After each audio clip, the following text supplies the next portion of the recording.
Rebecca, and rolled terrified eyes from her sister Caroline to her sister Mrs. Stephen Brigham, who had been Emma Glynn, the one beauty of the family. The latter was beautiful still, with a large, splendid, full-blown beauty. She filled a great rocking-chair with her superb bulk of femininity, and swayed gently back and forth, her black silks whispering and her black frills fluttering.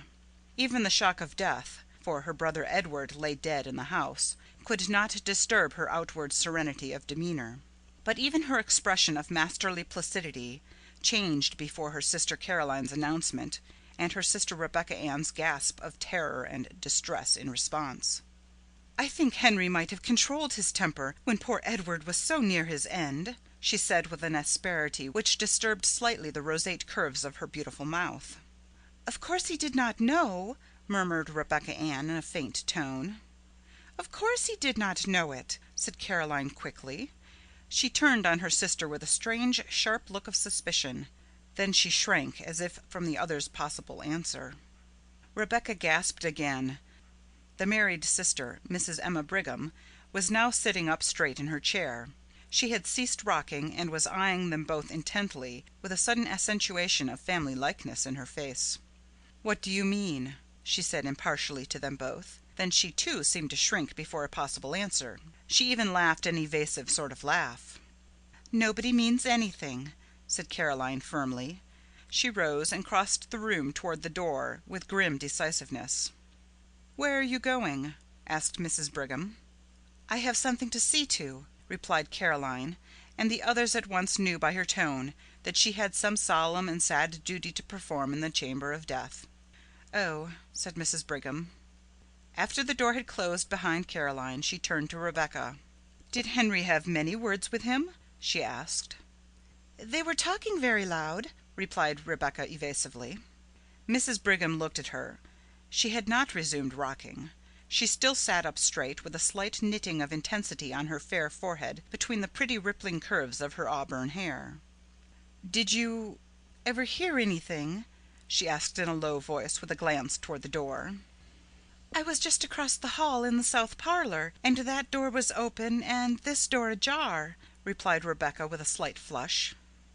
"Then you must have." "I couldn't help it." "Everything?" "Most of it." "What was it?" "The old story." "I suppose Henry was mad, as he always was, because Edward was living on here for nothing, when he had wasted all the money father left him." Rebecca nodded with a fearful glance at the door. When Emma spoke again her voice was still more hushed. "I know how he felt," said she. "It must have looked as if Edward was living at his expense, but he wasn't." "No, he wasn't." "And Edward had a right here according to the terms of father's will, and Henry ought to have remembered it." "Yes, he ought." "Did he say hard things?" "Pretty hard, from what I heard." "What?" "I heard him tell Edward that he had no business here at all, and he thought he had better go away." "What did Edward say?" "That he would stay here as long as he lived, and afterward, too, if he was a mind to, and he would like to see Henry get him out, and then—" "What?" "Then he laughed." "What did Henry say?" "I didn't hear him say anything, but—" "But what?" "I saw him when he came out of this room." "He looked mad?" "You've seen him when he looked so."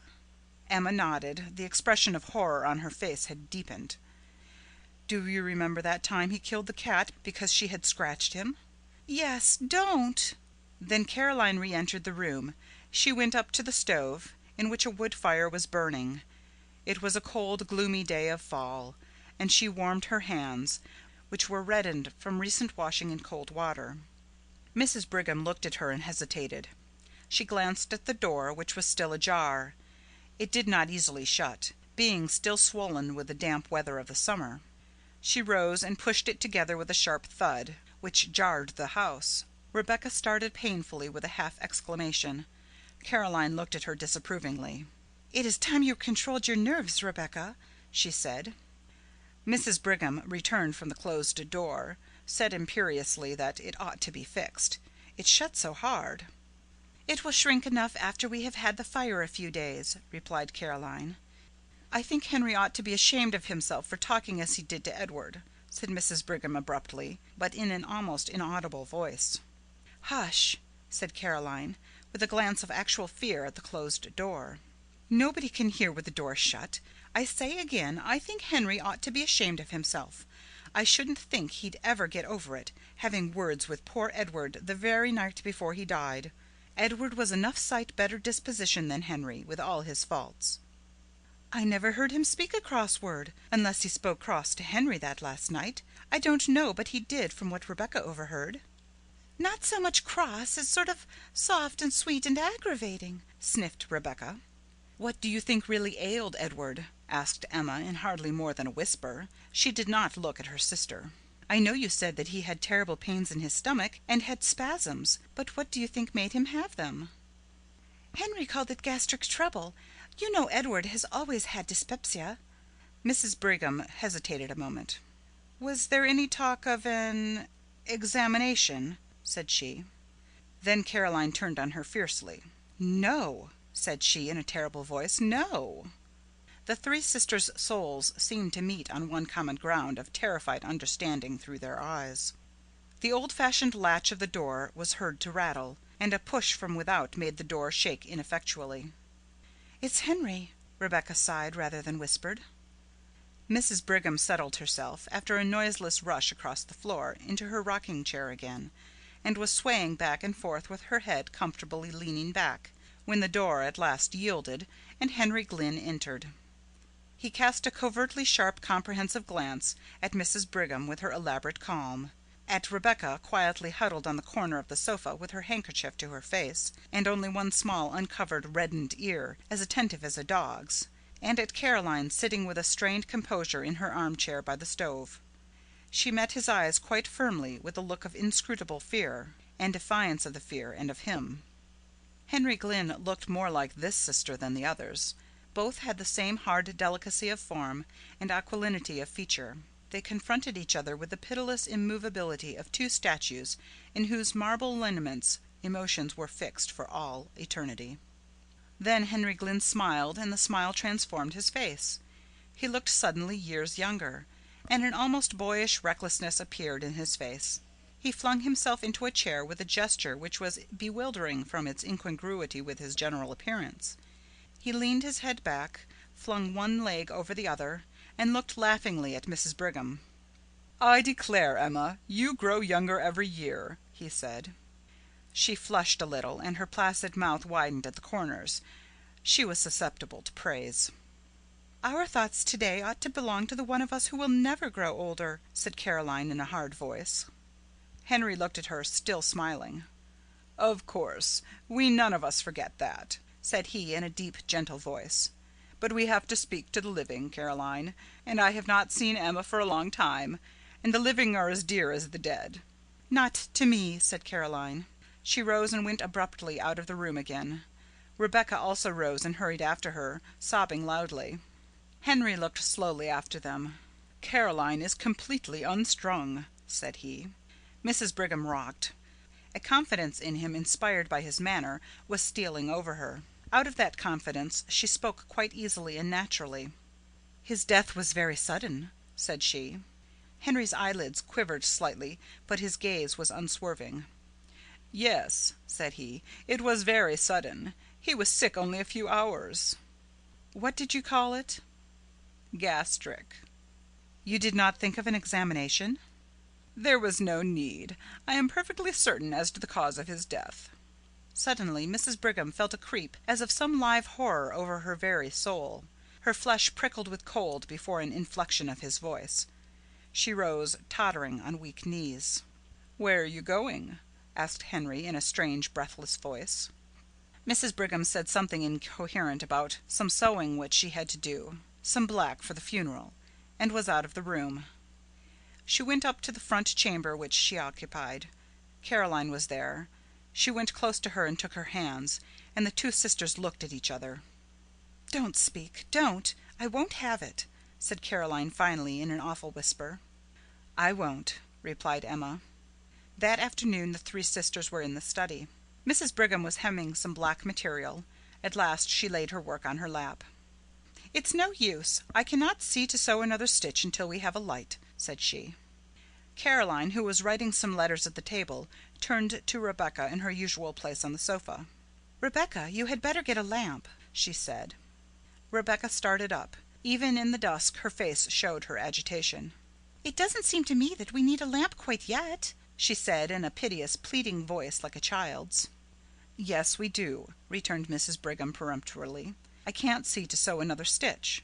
Rebecca rose and left the room. Presently she entered with a lamp. She set it on the table, an old-fashioned card table which was placed against the opposite wall from the window. That opposite wall was taken up with 3 doors. The one small space was occupied by the table.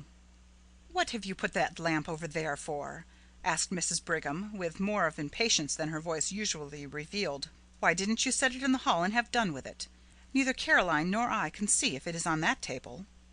"I thought perhaps you would move," replied Rebecca hoarsely.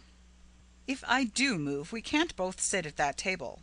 Caroline has her paper all spread around. Why don't you set the lamp on the study table in the middle of the room? Then we can both see." Rebecca hesitated. Her face was very pale.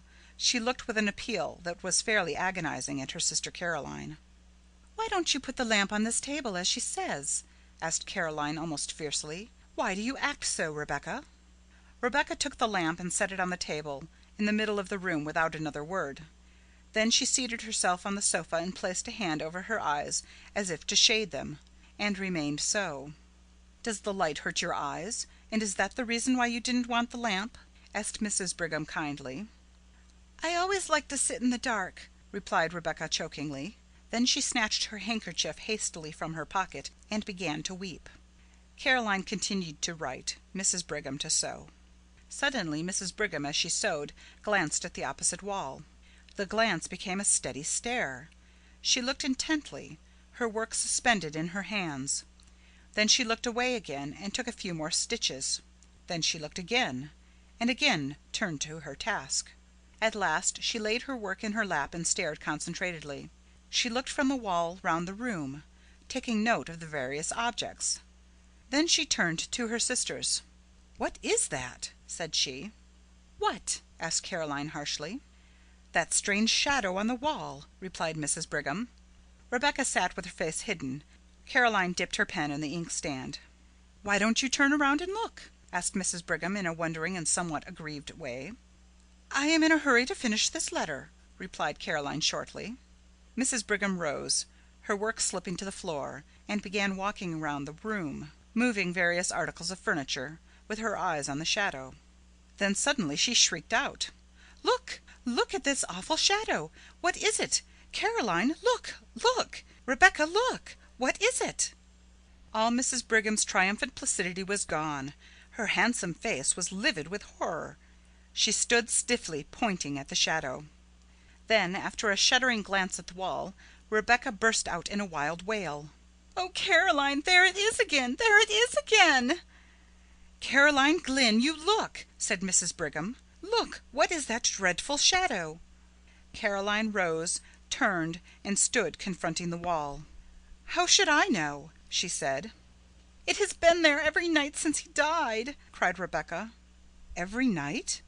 "Yes, he died Thursday and this is Saturday. That makes 3 nights," said Caroline rigidly. She stood as if holding her calm with a vice of concentrated will. It looks like," stammered Mrs. Brigham in a tone of intense horror. "I know what it looks like well enough," said Caroline. "I've got eyes in my head." "It looks like Edward!" burst out Rebecca in a sort of frenzy of fear. "Only—" "Yes, it does," asserted Mrs. Brigham, whose horror-stricken tone matched her sister's. "Only, oh, it is awful! What is it, Caroline?" "I ask you again, how should I know?" replied Caroline. "I see it there like you. How should I know any more than you?" "It must be something in the room," said Mrs. Brigham, staring wildly around. "We moved everything in the room the first night it came," said Rebecca. "It is not anything in the room." Caroline turned upon her with a sort of fury. "Of course it is something in the room," said she. "How you act! What do you mean, talking so? Of course it is something in the room." "Of course it is," agreed Mrs. Brigham, looking at Caroline suspiciously. "It must be something in the room." "It is not anything in the room," repeated Rebecca with obstinate horror. The door opened suddenly and Henry Glynn entered. He began to speak. Then his eyes followed the direction of the others. He stood staring at the shadow on the wall. "What is it?" he demanded in a strange voice. "It must be due to something in the room," Mrs. Brigham said faintly. Henry Glynn stood and stared a moment longer. His face showed a gamut of emotions: horror, conviction, then furious incredulity. Suddenly he began hastening hither and thither about the room. He moved the furniture with fierce jerks, turning ever to see the effect upon the shadow on the wall. Not a line of its terrible outlines wavered. "It must be something in the room," he declared in a voice which seemed to snap like a lash. His face changed. The inmost secrecy of his nature seemed evident upon his face, until one almost lost sight of his lineaments. Rebecca stood close to her sofa, regarding him with woeful, fascinated eyes. Mrs. Brigham clutched Caroline's hand. They both stood in a corner out of his way. For a few moments he raged about the room like a caged wild animal. He moved every piece of furniture. When the moving of a piece did not affect the shadow, he flung it to the floor. Then suddenly he desisted. He laughed. "What an absurdity!" he said easily. "Such a to-do about a shadow!" "That's so," assented Mrs. Brigham in a scared voice which she tried to make natural. As she spoke she lifted a chair near her. "I think you have broken the chair that Edward was fond of," said Caroline. Terror and wrath were struggling for expression on her face. Her mouth was set, her eyes shrinking. Henry lifted the chair with a show of anxiety. "Just as good as ever," he said pleasantly. He laughed again, looking at his sisters. "Did I scare you?" he said. "I should think you might be used to me by this time. You know my way of wanting to leap to the bottom of a mystery. And that shadow does look queer. And I thought if there was any way of accounting for it, I would like to without any delay." "You don't seem to have succeeded," remarked Caroline dryly, with a slight glance at the wall. Henry's eyes followed hers and he quivered perceptibly. "Oh, there is no accounting for shadows," he said, and he laughed again. "A man is a fool to try to account for shadows." Then the supper bell rang and they all left the room. But Henry kept his back to the wall, as did, indeed, the others. Henry led the way with an alert motion like a boy. Rebecca brought up the rear. She could scarcely walk, her knees trembled so. "I can't sit in that room again this evening," she whispered to Caroline after supper. "Very well, we will sit in the south room," replied Caroline. "I think we will sit in the south parlour," she said aloud. "It isn't as damp as the study, and I have a cold." So they all sat in the south room with their sewing. Henry read the newspaper, his chair drawn close to the lamp on the table. About 9 o'clock he rose abruptly and crossed the hall to the study. The three sisters looked at one another. Mrs. Brigham rose, folded her rustling skirts compactly around her, and began tiptoeing toward the door. "What are you going to do?" inquired Rebecca agitatedly. "I am going to see what he is about," replied Mrs. Brigham cautiously. As she spoke she pointed to the study door across the hall. It was ajar. Henry had striven to pull it together behind him, but it had somehow swollen beyond the limit with curious speed.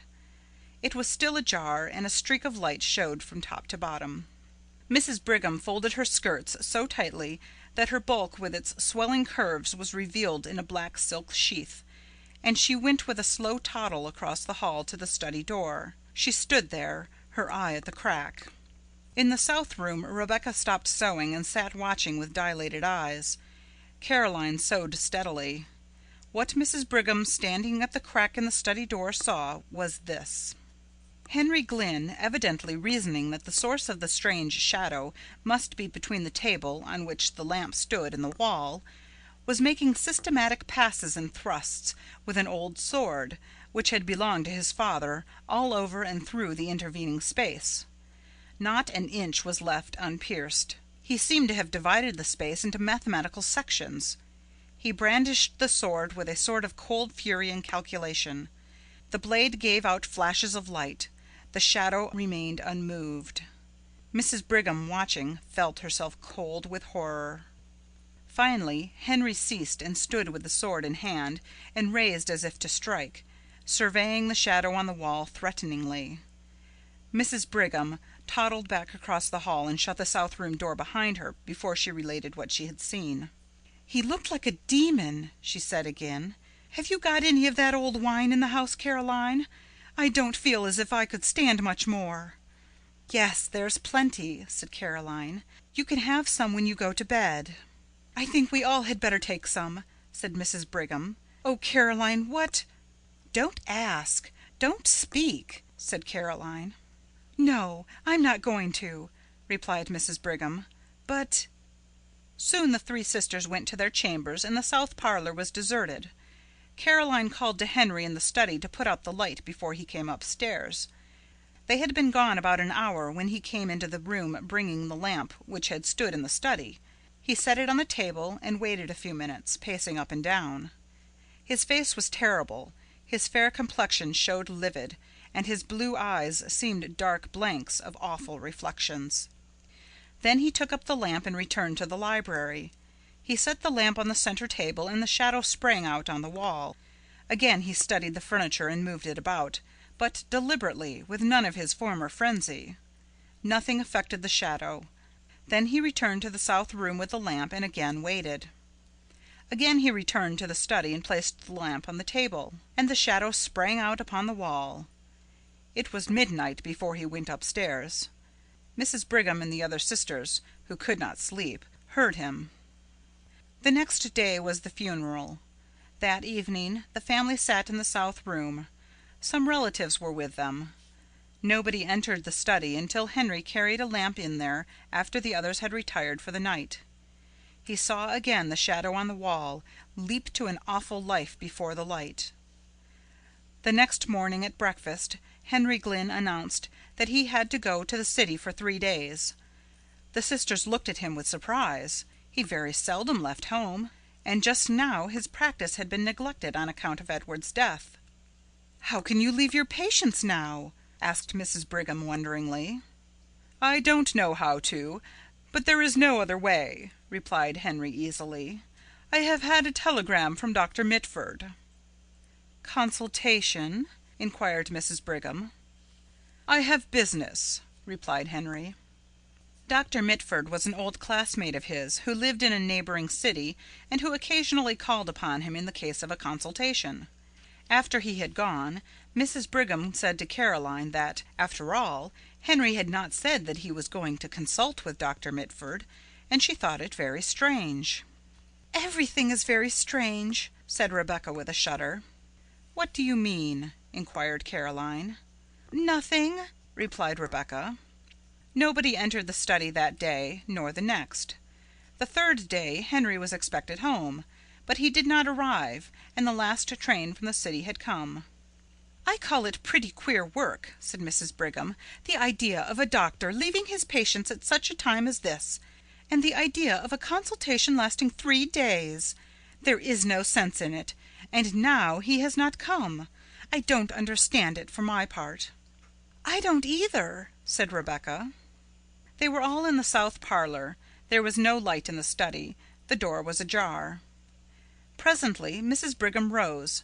She could not have told why. Something seemed to impel her, some will outside her own.